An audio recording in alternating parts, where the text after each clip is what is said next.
first, I'm going to start off by discussing the structure of the new paper, and then we'll kind of solve a few questions, that are testing us on skill sets and, in terms of methodology in a few varying question types.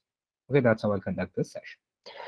So let's go ahead and first begin with discussing the structure of the paper.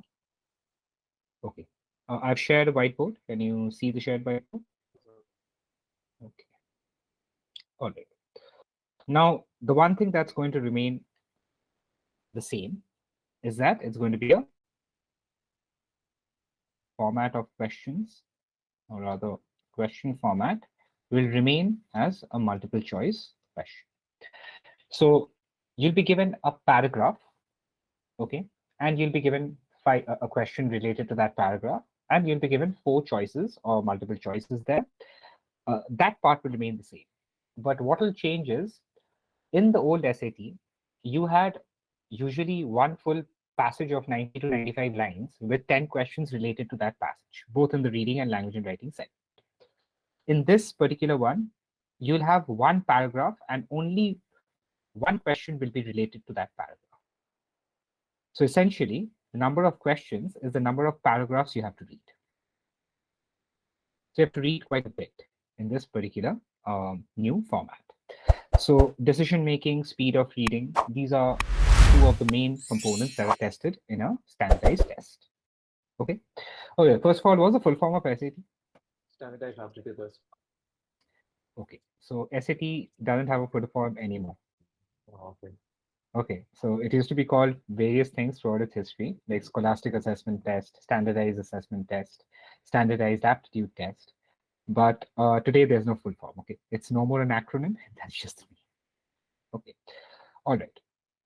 So let's first go ahead and discuss how the paper will be, a bit different from what you've seen so far. Okay, so the total number of questions in this new paper, you'll get about 52 questions. Okay, the total time will be 64 minutes. All right. Okay. Total time will be 64 minutes. Now this thing will be divided into 2 modules. Okay.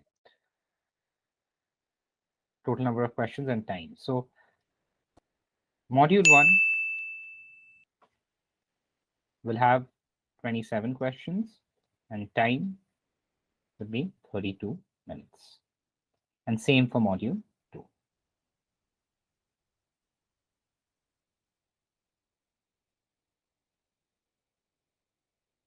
Okay. Now for the first time, the SAT will be a test like the GRE or the GMAT, which is an adaptive test. What do you understand by the term adaptive testing?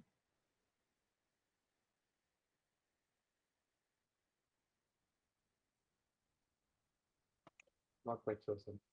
Okay, what about Divyam? What do you think? It adapts as if, like, if you got a question wrong in the first module, it'll give easier questions in the second module, and the vice versa. If you get correct answers in the first module, you get harder questions in the second module. Perfect. Yes. So module 1 and module 2. So module 1 will be the same for everyone. Module 2 will be different for everyone based on the performance you've done in module 1. Now, if you performed really well in module 1, module 2 will be way harder. And if you've performed, average in module 1, module 2 will be kind of easy. Now, immediately you'll think, how is that fair? Right? You performed well in module 1, why are you getting a tougher paper? So you have to understand the whole point of this test is for College Board to make it easy for colleges to assess the caliber of the student. Okay, this is not a test to help you.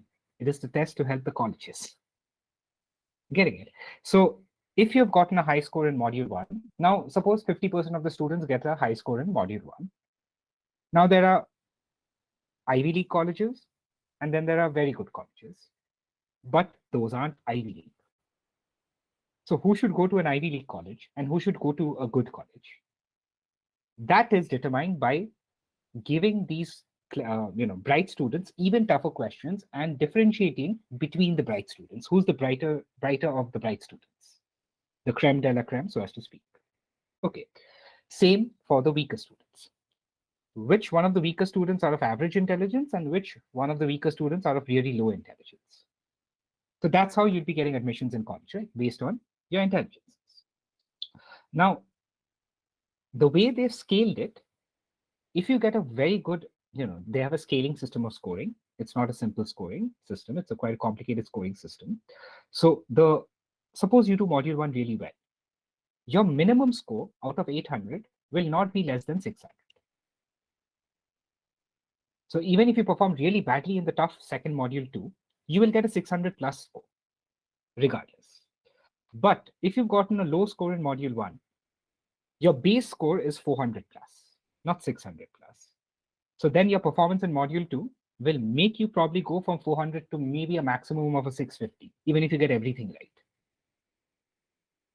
Okay, so the guys who did well in module 1, minimum score is 600. The guys who didn't do as well in module 1 will be given an easier module 2, but the maximum achievable score will be about a 650.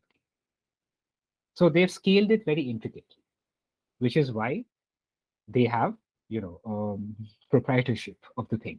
They have to keep their own secret sauce, right? Otherwise, why will you go to college board? Right? Why will the colleges take that? That is their secret sauce. How have they scaled this test? Okay. So whenever you're giving the SAT, whether it be March, May, whenever, your goal will be to make sure that you get nearly everything right in module 1, so that your baseline score cannot be less than a certain number. Then module 2, even if it gets really difficult, it's okay. You're still not going to get lower than a certain amount if you get good in module 2. All right. So that's basically what they've done. They've divided into 2 modules. Okay. Now, out of the 27 questions that you'll get in each module, 2 questions are termed as pre-test questions. These will not contribute to your score. But you will not know which one of these are pre-test questions. Okay, why so? So the College Board wants to basically get out questions for future SATs. So they'll give 2 questions which won't contribute to your score, but they'll see how many kids got it right. And then maybe in the December SAT, they'll give the same question. Okay, maybe if lots of students got that right, that'll be categorized as an easy question by them. If a lot of kids got it wrong, so they are kind of doing their own marketing or their own research by looking at your performances for future SATs. It's not necessary to use it this year. Maybe they use it 2 years later when people have forgotten about this question. Okay, so that is why they give 2 pre-test questions, but you will not know which one are these, because they want you to attempt it as if you're attempting all the other questions with the same intensity. Otherwise, like if you know these 2 questions don't contribute, you won't care. You'll do whatever answer they want and they won't get a genuine feedback about the difficulty level of that question. That's why it's not a 30-minute exam per module, it's a 32-minute exam per module. Okay, so are we clear so far? Okay, so I told you the time, I told you the adaptive nature. Now, if you have 27 questions and you have 32 minutes, you'll see that the average time per question will be about a minute, 20 seconds. Okay. The average length of the paragraphs you get, which will each paragraph will have only 1 question related to it. Okay. So the average length of the paragraphs will be about 40 to 150 words. Now, I want you to consider this. You have 1 minute, 20 seconds to read maybe a 150 word paragraph. You don't know, right? It can be a 150 word paragraph. You may have to read a 150-word paragraph, then you have to read a question, which probably has 10 to 11 more words in it, 10 more words, 160 words. Then you have to read 4 options, which will each have again 10 words there. So in a minute and 20 seconds, you have to read about 200 words. So you have to have a very high speed of reading. That's just something I want to drive home. Okay, so in our preparations, I'll be suggesting you, not today, probably in the Saturday batch or the batch you join, I'll be suggesting you a lot of content to read on varying topics.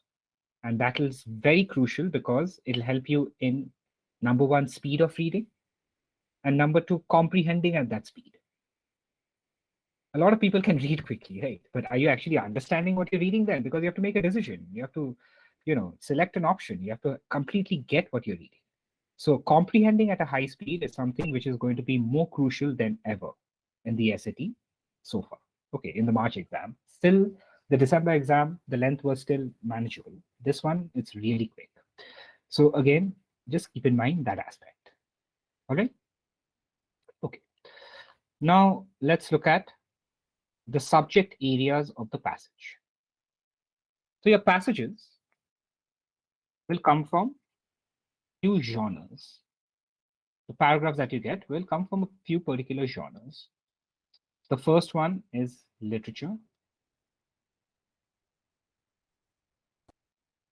or they may term it as prose fiction. Okay, I'll be suggesting you books over the time of your preparation from different time periods. Okay, so I'll suggest something contemporary, then you'll get 10 days to read it, 10, 15 days. Then I'll suggest something that was written 50 years back, then something that was written 100 years back, 150 years back, 200 years back. That'll help you prepare in terms of comprehension capabilities in the literature genre.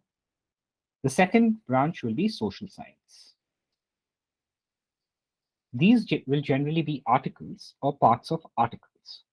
Okay, I'll be suggesting you websites from which they will probably pick their articles for social science questions. You'll have to read, say, 1 article a day or something of that from the social science articles that I suggest, the websites. The third will be history or humanities. So you can get a part of a speech given by some famous American president, some famous American individual. It'll generally be an American guy. Okay, if you get a speech. And humanities will be, again, books written by mostly, or parts of books, obviously, paragraphs of a book written by an immigrant who's lived his life as an immigrant in America, grown up, and now he's written a book about his immigrant life. Okay, or something like a book written by a guy who's been a refugee all his life. Okay, something of that sort, the humanities. All right. The fourth genre is the one I think most of y'all will be most comfortable with, which is the science genre. So science genre will again be a part of an article published on certain magazines like the Scientific American, then Nat Geo website, the NASA website. Okay, then Science magazine. It's a very popular magazine in the UK, the biggest one there. The name is only Science. Okay, so again, I'll be giving you suggestions during our regular sessions on all these topics. Okay, I'm just right now making you aware of the varying genres. All right. Now, the next is areas that you'll be tested in. Yes. Only one of these genres feature, right? On the paper. I'm not being able to hear. There's some disturbance in the background. Sorry, only one of the genres that you spoke of. No, you have how many questions? 27 questions, right? Right? In each module, you have 27 questions. Now, I told you you'll get a paragraph of 40 to 150 words, and you have 1 question associated with it. So you have 27 paragraphs given to you. Each paragraph can be of any one of these 4 genres. So all 4 will definitely come. Just that some will be more, some will be less. So vocabulary questions, they'll ask generally from a literature genre thing. They won't ask from a science article thing. But an infographic question, they'll ask from, say, a science article, which has a graph and some information given below it. Okay, so all four will be tested, not just one. All right. So now let's go to the next bit. Skill areas that will be tested. Okay. So the first skill area is basically central ideas, purposes, and inferences. These will all test, or questions in this skill set will generally test how well you have understood the implied or the stated main talking point or subject in the text. You'll get about 12 to 15 questions from this area. This is again out of the total 52. Okay, not out of 27. 12 to 15 of the questions will test you on these skill areas. Okay. The next one will be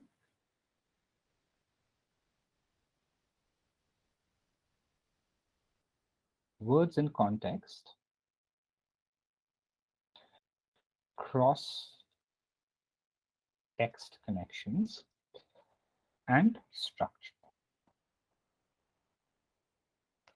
You'll be asked 12 to 15 questions in this skill area as well. So words in context, basically vocabulary. Okay, how are the words being used? Cross text. So if you've seen the old SAT, you've seen one of the passages in the reading segment used to have two smaller passages in it. Okay, paired passages, right? So you'll have two small paragraphs given instead of one. And you'll be asked to spot. So there'll be a topic discussed. You'll get the opinions of two authors on that topic, a paragraph on each. And you'll be asked to spot the similarity or difference. Okay, or how would author one, or how would author two respond to author one, and so on. Okay, again, 12 to 15 questions here. These two cover the reading segments of your old SAT paper.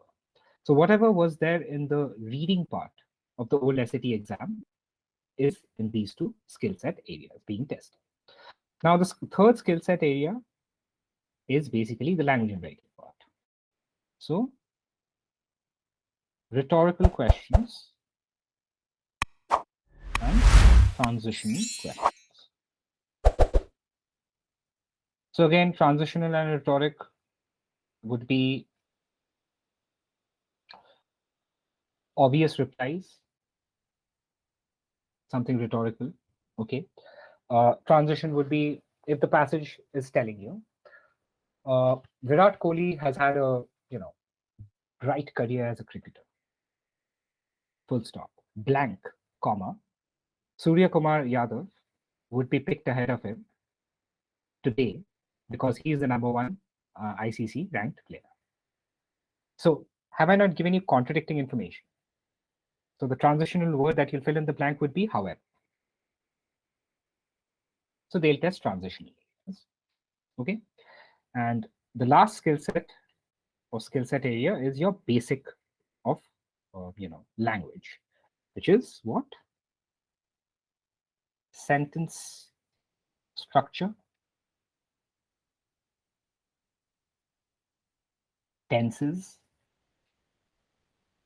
uses of punctuations. This will again consist of about 10 to 13 questions. So this is basically the four major classifications of skill sets that are tested for your new SAT, at least the English part. Maths, I'm not going into maths, some of the data will, but yeah, for the English. So are we clear with the skill set areas? Okay.